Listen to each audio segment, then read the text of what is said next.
Thank you, Bill. Good afternoon, everybody, and welcome. I know the Secretary enjoyed attending the prayer breakfast this morning with many of you. The National Prayer Breakfast, I believe, was the first official event that he attended last year after he'd been confirmed as Secretary.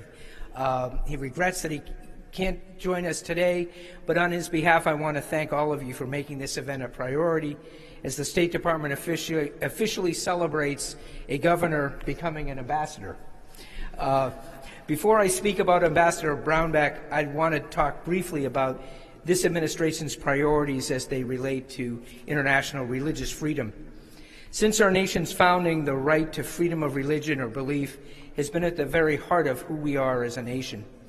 The protections in the First Amendment have played a pivotal role in our success over the past 2.5 centuries and continue to serve as an inspiration and beacon of hope to the world.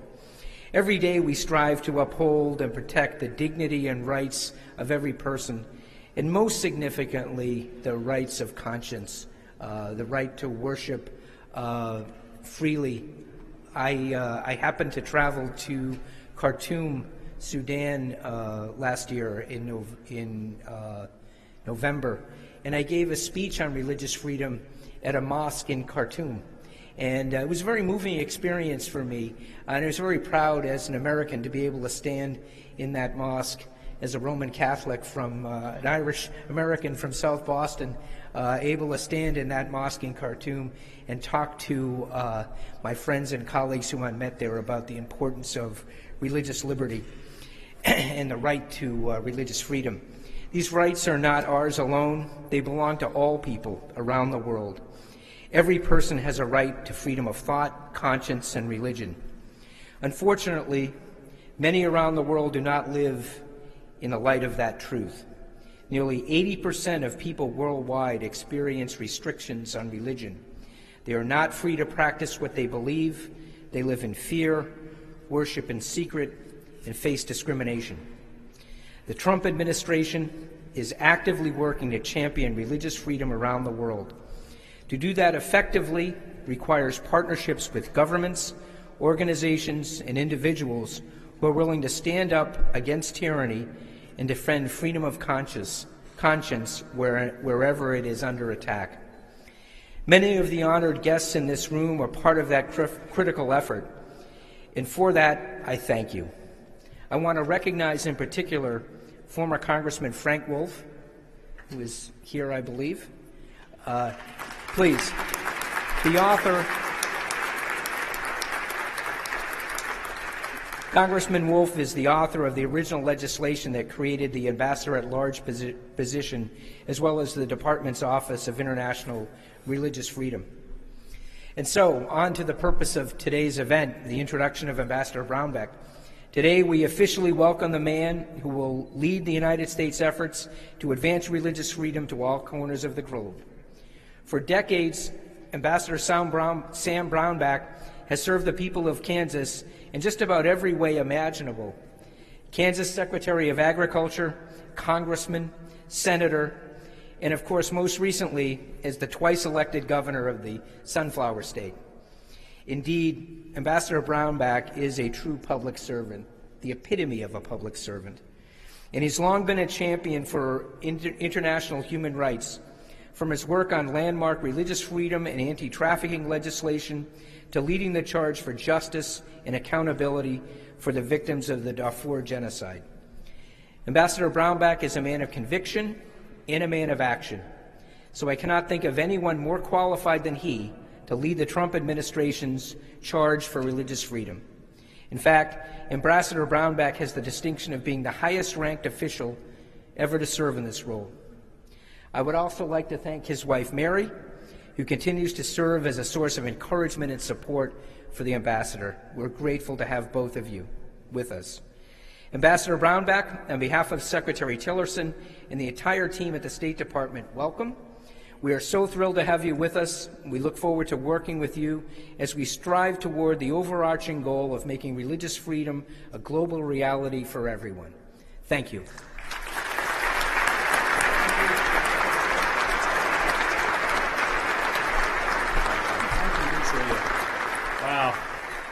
good to see so many old friends here.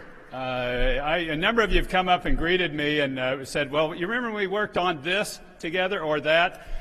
Well, I'm back, and we're going to do something. Big things are going to happen. We're going to get things done.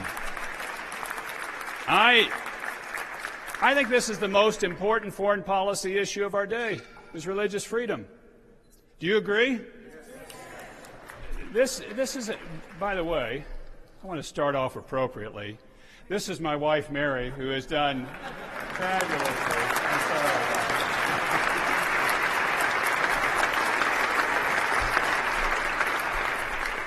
I was getting too fired up. I apologize about that. And Deputy Secretary, thank you very much for being here. This administration is serious about religious freedom. Ambassador, thank you for opening this place up. Ambassador Hanford is here, that was a predecessor of mine in this job, and Ambassador Susan Johnson Cook is here as well, that was a predecessor in this job. But in many regards, all of you are predecessors in this job. All of you care passionately about religious freedom. This is, to me, the fundamental human right that exists, and off of it, all the rest come. And you get this one right, the rest flow. You get this one wrong, the rest are shut down.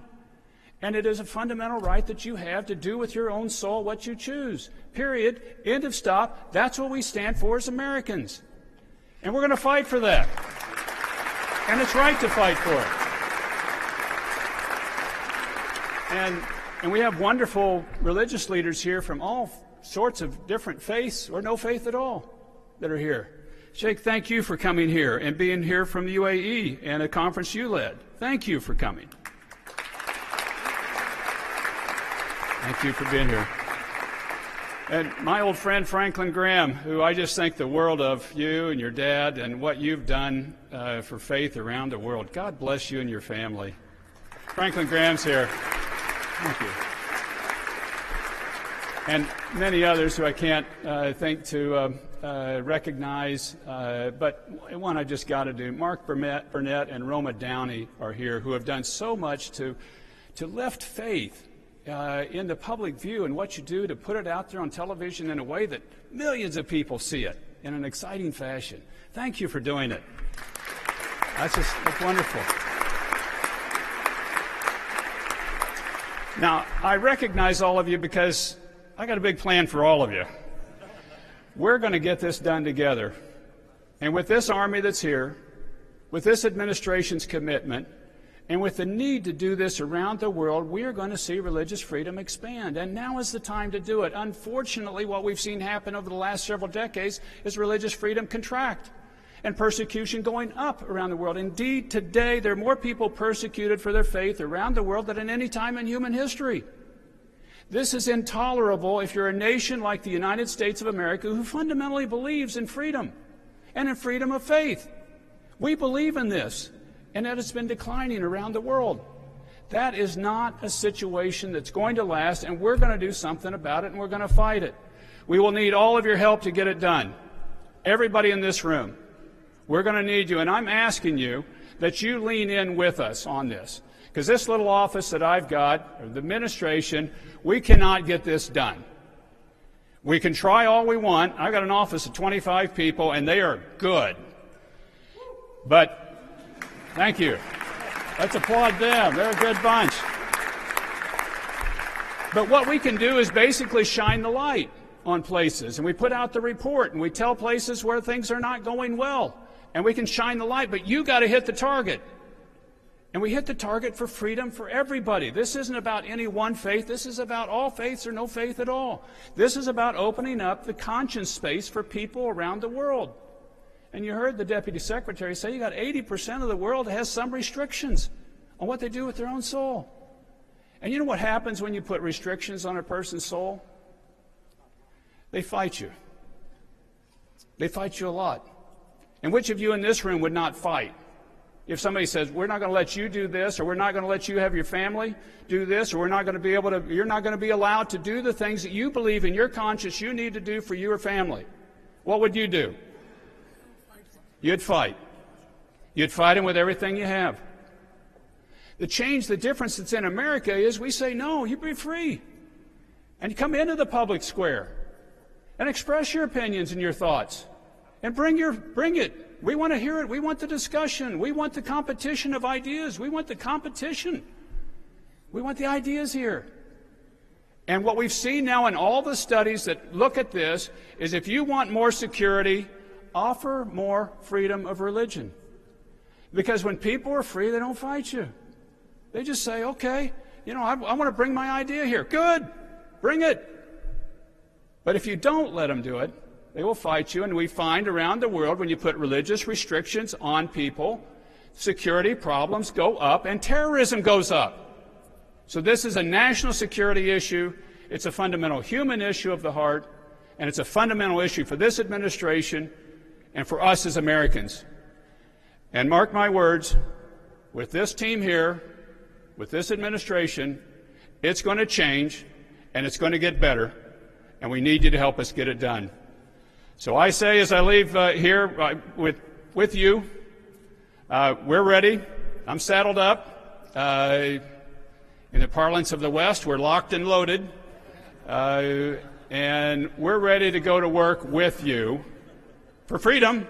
It's not, I don't want to use that analogy wrongly, for freedom around the world, and we really, really will work with you in your partnership. I look forward to doing that, and let's leave here, and let's go change the world. God bless you all.